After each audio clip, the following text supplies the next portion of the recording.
Magandang hapon at welcome po sa isa na namang episode ng Istorya Sessions Boto Mo, Boses Mo Town Hall Forum. At ilang araw na lamang po ang nalalabi para makapagrehistro upang makaboto sa 2022 national elections. Ano-ano pa kaya yung mga katanungan ng ating mga kababayan tungkol dito?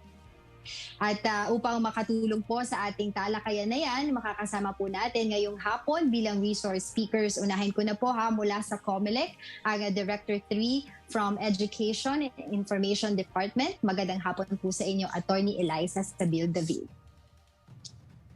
Okay, and mula naman po sa Vote Pilipinas, kasama po natin ang founder na si Ms. Ces Rondario. Magandang umaga din po, Mrs. Morning. Hi. Okay. All right. We also have participants from communication and broadcasting students from Trinity University of Asia, headed by Dr. Walter H. Delmo. Siya po ang academic head ng Media and Communications Department ng Trinity University of Asia. Okay? And we would also like to acknowledge yung mga tao pong nanonood sa atin ngayon at sumusuporta, yung mga several barangays na naka-tune in right now from Barangay Damayang Lagi, Barangay Kalusugan, Barangay Rojas, Barangay Santo Domingo, Barangay Tatalon, Barangay Industrial Valley Complex, Marikina at Barangay San Rafael Rodriguez Rizal. And also joining us or tune in right now, students po from public administration. Okay. Alright, welcome po sa Istorya Sessions, Boto Mo, Boses Mo Town Hall Forum. First, kumustahin ko muna ang Comelec. Where are we now po as we wrap up your registration campaign? Attorney. So, gaya na nabanggit mo kanina, no? We only have 8 days actually left before the end of registration. So, right now, we continuously campaign and encourage qualified registrants to register, yung mga hindi pa nakaboto. Marami po tayong mga ginagawang mga programa na para maging madali para sa ating mga registrants ang pagpaparehistro. Gaya ng may online reactivation tayo. We have satellite registration in malls. We have extended voting hours. So lahat yan ginagawa ng Comelec.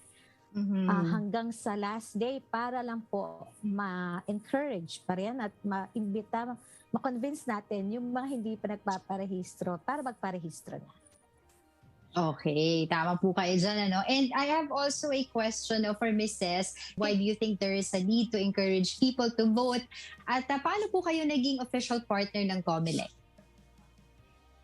Well, this was really just a passion project that we started about a year ago, and we were able to get introduced to some directors in Comelec, and we presented, and it took a long time, 8 months yata, more than that there was due diligence conducted. We presented ourselves as just a partner really to help amplify, kasi marami naman pong ginagawa ang Comelec. I think for us, because our background is tech and our background is, syempre we have very ang base namin are the youth. We really just wanted to complement what the Comelec is already doing, and we're very, very happy to be working with them, and lahat naman din po ng efforts ng Comelec, tinatry lang din naman po namin to just really amplify. Ayun. And we have seen several projects na din po headed by your organization. Talaga left and right. As I've said earlier, meron po tayong mga participants from Trinity University of Asia. Meron po sila mga katanungan para po sa Comelec at sa Vote Pilipinas para po inyong masagot. Unahin ko na po ito mula po siya sa BA Broadcasting, Media and Communication Department, si Alexandra P. Pineda. I think her question is directed at kanino po? Sa Comelec. Go ahead, Alexandra. Good afternoon, Atty. David. I would like to ask po, given our country's situation, how would you monitor and ensure the safety, accuracy, and integrity of the upcoming 2022 elections in terms of the process and, most importantly, the results? Okay, thank you for that question. Your question actually covers the entire election cycle. So, mahaba-haba yan. So in the previous elections, the Comelec has always endeavored to protect and maintain the integrity of the whole electoral exercise. sabi ko kanina, it's the entire election cycle. So we talk of from registration to the filing of certificates of candidacy, campaign, the procurement, and the configuration of the automated election system, the actual voting, the consolidation of votes, proclamation of winners. So yun, inano ko na yung buong programa ng cycle ng Comelec. And in all those, Comelec has always placed mechanisms to ensure the credibility of the electoral exercise. So, siguro for me to illustrate, for instance, sa registration of voters. Kung alam ninyo, meron tayo yung AFIS or the Automated Fingerprint Identification System. The AFIS makes it possible for us to delete double or multiple registrants. Actually, from day first pa talaga gusto ng mga kababayan natin malaman kung talaga, di ba, honest yung election. Thank you so much, Miss Andrea, for that question and for answering it. Of course, Attorney Elaiza. But we have another question po from Jasmine Joyce. Let's call on Jasmine Joyce Salenga. Siya po ay mula sa BA Broadcasting, Media and Communications Department ng Trinity University of Asia. Ang kanyang katanungan ay para po sa Vote Pilipinas. Hello po, good afternoon po. So how can you convince or encourage unregistered voters to register given that the deadline is 8 days away po? Mga influencers, mga artista na nakikita namin, hinihingi na lang namin yung mga content nila, sinishare na lang namin. And really, it's dialogue, it's getting into forums like this, no? Kaliwat ka ng, I guess, interviews and mga pagpaparemind. Very active din kami sa social media and coordinating with, partners, the schools that we're in partnership with. If I may mention, nag-launch din kami ng challenge, yung magparehistro ka challenge. This is open to new registrants, tsaka yung mga magpapareactivate. Mamimigay po kami ng iPad, ng bikes. Wow. So you can join. Oo, so lahat na lang ginawa na namin. So really to support, the call of Comelec to go to the registration. So punta po kayo sa Vote Pilipinas, magparehistro ka challenge. Simple lang, magpo-post lang kayo ng picture, you will tag Comelec, Vote Pilipinas, you will just answer the question, I think, bakit importante magparehistro, and you can win. The draw is on October 15. Yes, yun. Hanggang October 10, pwede po kayong mag-post. Ayan. Oh, 'di ba? Magpaparehistro ka na, mananalo ka pa, saan ka pa. Thank you so much po, Ms. Ces Rondario, for answering that question, and thank you so much also, Jasmine. Ako, we have more questions coming up, pero bago po yan, magpumuna kayong aalis dahil magbabalik pa rin po ang Istorya Sessions. Boto mo, Boses mo Town Hall Forum.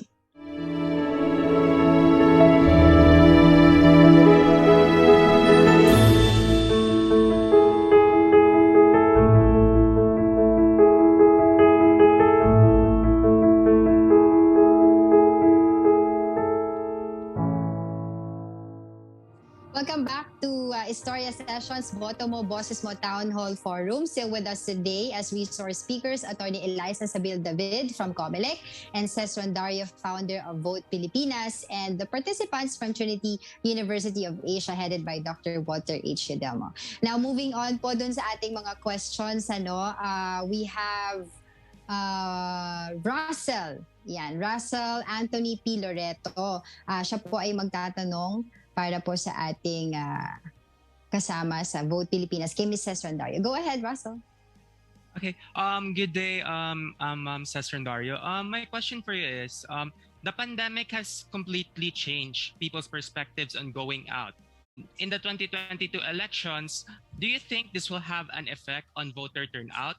And if so, how are we going to change this perspective of the people to make them feel safe when they participate in the democratic process? And is it completely possible to remove the dichotomy between one's safety and participating in the democratic process? Pero in general, I think naman the Comelec number one has been doing everything that they, talagang adhering to protocols of the IETF, diba? That is the number one priority. That's why for a while, medyo na-limit talaga yung registration. And that's really in taking into consideration the health and safety of the Filipino people. So, and we totally understand that, medyo may so syempre it's really an undertaking already to go out and to be outdoors, diba? To be exposed, right? So, feeling ko valid naman yon, number one. It's a valid question to wonder how they can still participate, right? But I think, and I'm very sure seeing the things that the Comelec has been doing in the last few months, no, and since the pandemic broke out, I'm very sure that there will be safeguards that will be in place.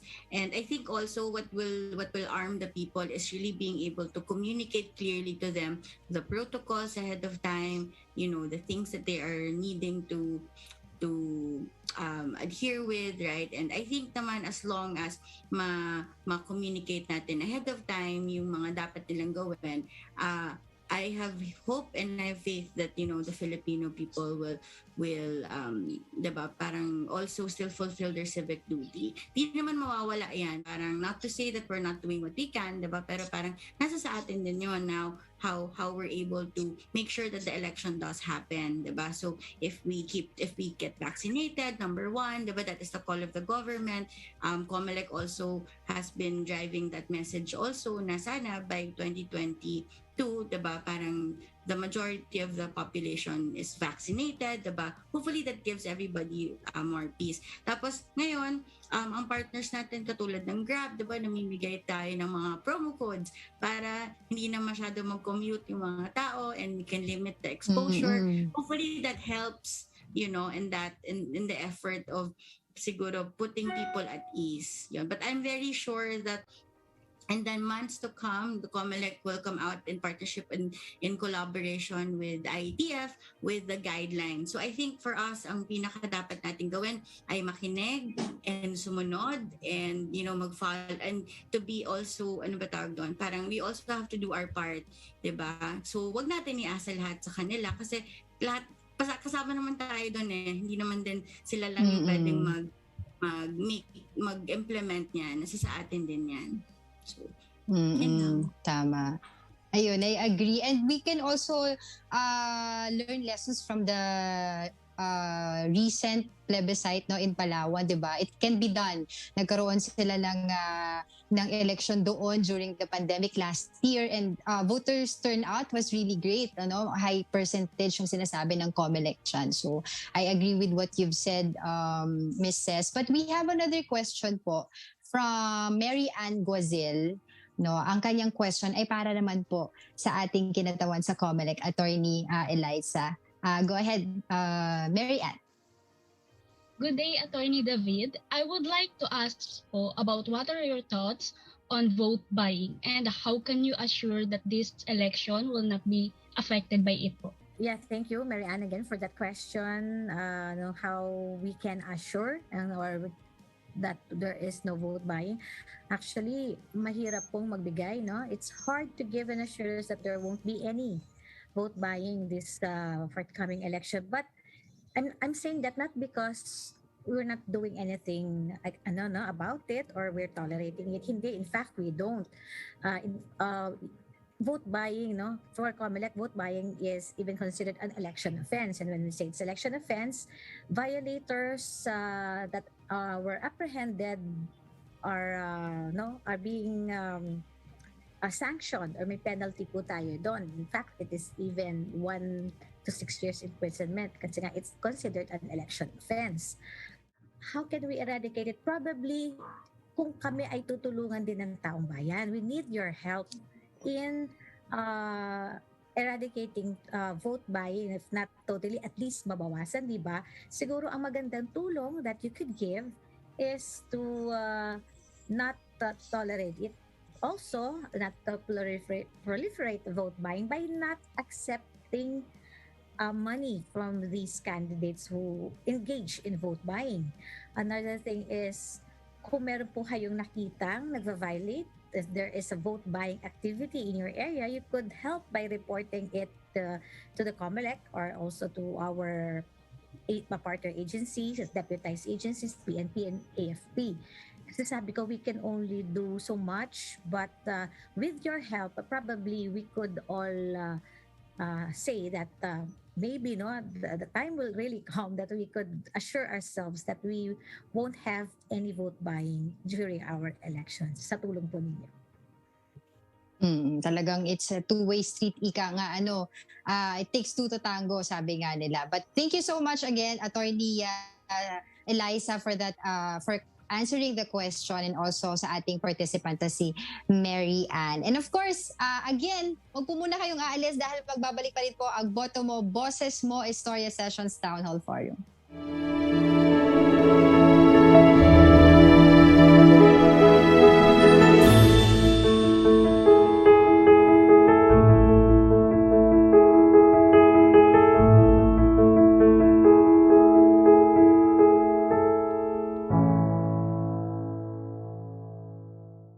Welcome back po to our third and final part of our Boto Mo, Boses Mo Town Hall Forum. At nakita niyo po kanina, may mga virtual audience din tayo mula pa rin po sa mga students sa Trinity University of Asia. At dahil po dyan, may mga ilan pang magtatanong from our virtual audience. This time around, may I call on the Academic Head for Media and Communication in Trinity University of Asia, Dr. Walter H.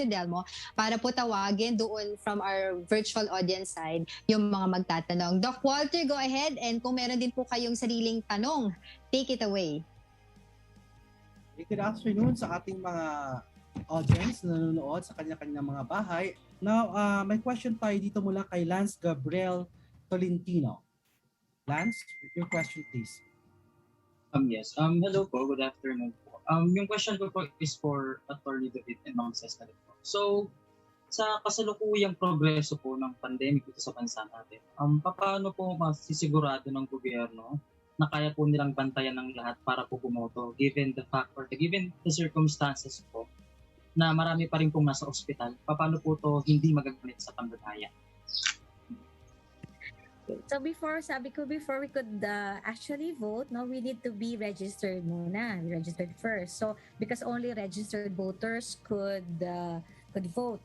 So at this stage, the Comelec has already adopted ways and means within the bounds of law in order to accommodate those enlisting as voters, while of course balancing the need to observe health protocols. Also, the iRehistro was activated so that registrants can make a schedule, or to schedule their day kung kailan sila pupunta para magpa-register. Another is we have this mobile app that was set up to facilitate the registration. And we also have now the online reactivation of registration records for those registrants whose registration status was or were deactivated, so that you could do that now online without the need to go to the offices of the election officers. So, ilan lang yan doon sa mga ginawang, kumbaga, mechanisms ng Comelec ngayon, the procedures, just to encourage people to register, especially nga nabanggit kanina na marami yung hindi nakakaboto because of the pandemic, some are even in the hospital. So, yun nga po, marami na tayong maraming bago na in-implement ang Comelec in order to invite them. Iilan lang yon. At gusto pa namin talaga na maparami ang mga registrants natin. And we assure that this pandemic will not be a bar or a hindrance for us to continue registration, to invite more people to register, and of course, to have a successful election in May 2022. Sige. Doc Walter, meron pa ba tayo dyan from our virtual audience na magtatanong? Yes, we have here a question from our community partners from Trinity University of Asia. This is addressed to our partner from Vote Pilipinas, Ms. Ces Rondario. Right? So now, this election is taking too much of many changes and challenges, such as health and safety protocol and campaign using the digital media. So, what are your hopes and frustrations with regard to these changes and challenges that are happening now in the national elections? To be honest, and I will be very candid, in light of the Mm-mm. registration election, the registration naman has always been open. Even before the Mm-mm. pandemic, diba? Parang right after the senatorial election, the midterm, open naman sila, July pa lang yata, diba? Attorney, July pa lang open na Mm-mm. ang Comelec. So, ang frustration ko, paulit-ulit na lang, tagal na po open yung registration natin, hindi naman po nagsara yan. Syempre, nagsara sila nung nagka-pandemic, pero it was always open. So, I think my frustration stems from before na kaya nga po ako nag-put together ng program kasi ang dami palang hindi registered. At yung mga taong kilala kong hindi registered, mga ano to ha, mga educated, very aware, very woke, lahat na. 'Di ba? Nakikipaglaban sa social media sa kanilang mga thoughts. Yeah. Kasi hindi registered. Yun yung frustration ko, I think, no? Kasi hindi naman nagkulang ang Comelec, I think, from the very beginning na mag-open. Hindi naman sila nagsarado eh.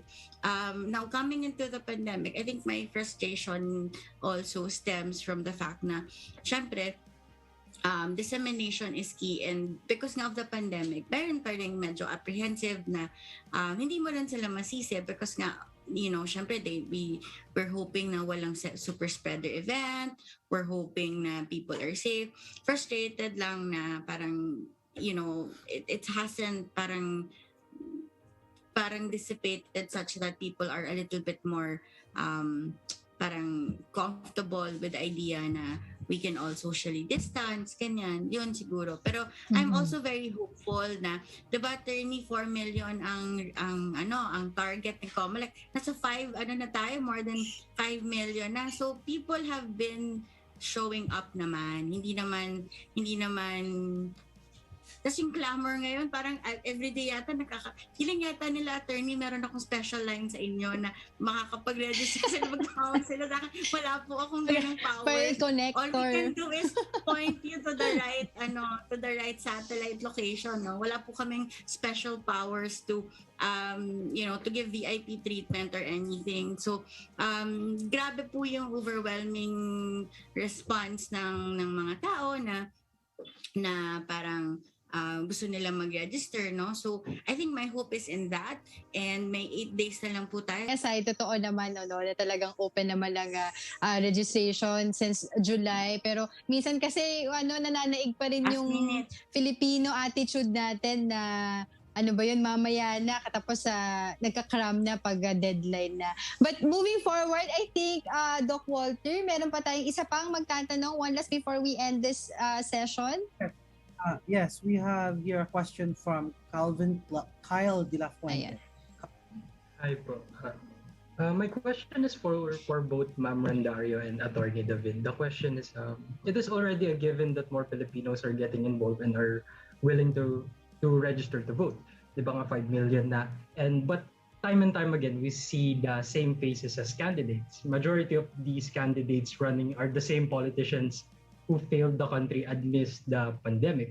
My question would be, how can we address this issue? Like, should there be new qualifications? Okay. I think in one forum, I've been asked the same question. If the question actually before is if we could change the qualifications and make the qualifications na daw yung higher, yung standard daw ng qualifications kasi masyado raw mababa. And if we do that, we could be violating rights of people, For those who are not that educated but would want to serve the people.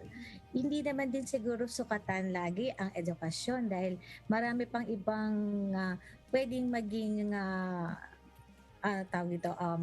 qualification or parameter, to know if a candidate is worthy, to serve the people, or worthy na makakuha siya na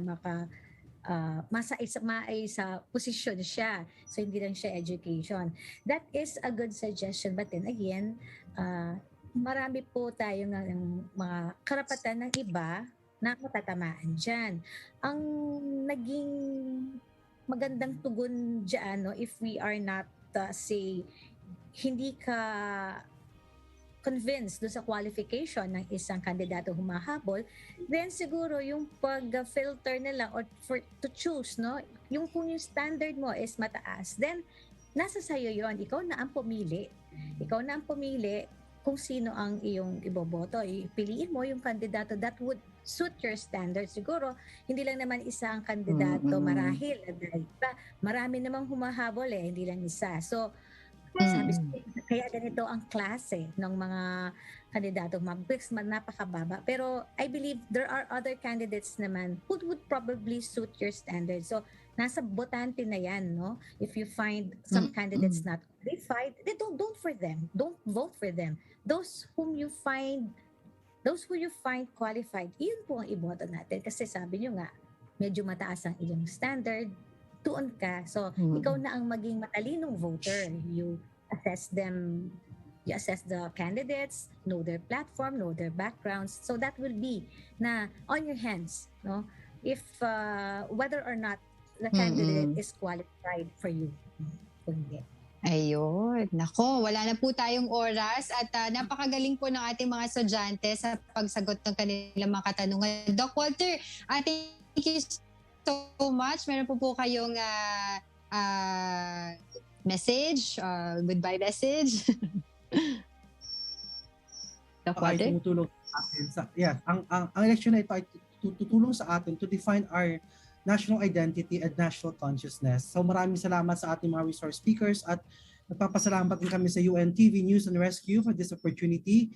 And of course, pinapasalamatan din namin ang aming President, Dr. Wilfred Chu, ang aming Vice Presidents, sina Dr. Gisela Luna at Ms. Matilde Asuncion at ang aming Dean, si Dr. Howell Ho.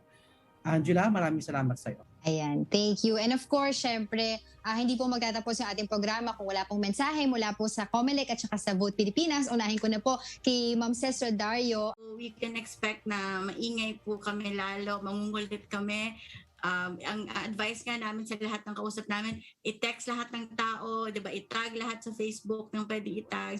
And mangulit lang tayo ng mangulit and really, discuss and discourse. Samahan sila. Uso naman yata yung pagsama with a friend, diba? Samahan nyo na lang, diba? So, mag-ingay po tayo last 8 days na po. Yes, with a friend, diba punta? And then after the registration po, mag-shift po Vote Pilipinas sa campaign to vote. We will launch the Bomoto Ka series also in partnership with Comelec, no? And ano naman yan, pag-uusapan naman po natin ang mga issue ng bayan, ang issue anong issue nyo, ganyan. And we just talk about the things that we need to remember as we filter through the people who will be running. Marami pong plans ang Vote Pilipinas. We will be launching a dashboard where in partnership with Comelec and our partners in PSA, in NEDA, and Popcom, we will put together a online one-stop shop to put together all the information about the ones who will be running. Para po ang information po na yan ay makita ninyo and sana po makatulong yon as you make informed decisions come election day. So yun lang po. Maraming salamat. Ayun. Thank you so much. Ayun. Thank you so much. And Attorney Elaiza, very short message na lang po. Go ahead po. Yes. Oh, okay. I just agree with Ces. Yung mga huling araw, yung mga hindi magpaparehistro, magsama ng kaibigan, encourage others to register. And then on the part of Comelec, patapos na tayo sa registration, then filing, campaign, and then the actual election, we just assure the public, wag po kayong matakot. Ginagawa po lahat ng Comelec na maging safe ang inyong pagboto. Yun lamang po. So, kung kayo'y nag-register, sana po lahat na nag-register, yung pong registration numbers that we have will be translated to votes after the election. Huwag po natin sayangin yung ating effort na nagpa-register. Gamitin po natin ito. I-exercise our rights. I-exercise our power as Filipino citizens. Let us register and vote in the May 9, 2022 elections. Ayan, on that note, maraming salamat po sa inyo, Atty. Elaiza Sabile-David, Director 3 ng Education and Information from Comelec, Ms. Ces Rondario, founder ng Vote Pilipinas, and of course, our participants from Trinity University of Asia, specifically yung Media Communications Broadcasting Department, headed by, of course, Dr. Dr. Walter H. Yudelmo, ang Academic Head ng Media and Communication. Maraming salamat po sa pagsama sa amin dito sa ating Istorya Session. At yan po ang ating naging Istorya Sessions for today. Boto mo, Boses mo Town Hall Forum. Huwag niyo pong kalimutan dun sa mga hindi pa nakakapagparehistro, may 5 araw na lamang po ang nalalabi. Ang boto niyo po ay siyang boses ninyo. So don't forget to register and vote. Muli, maraming salamat sa pagsama sa amin ngayong hapon hanggang sa susunod na istorya. Ako po si Angela Lagunsad.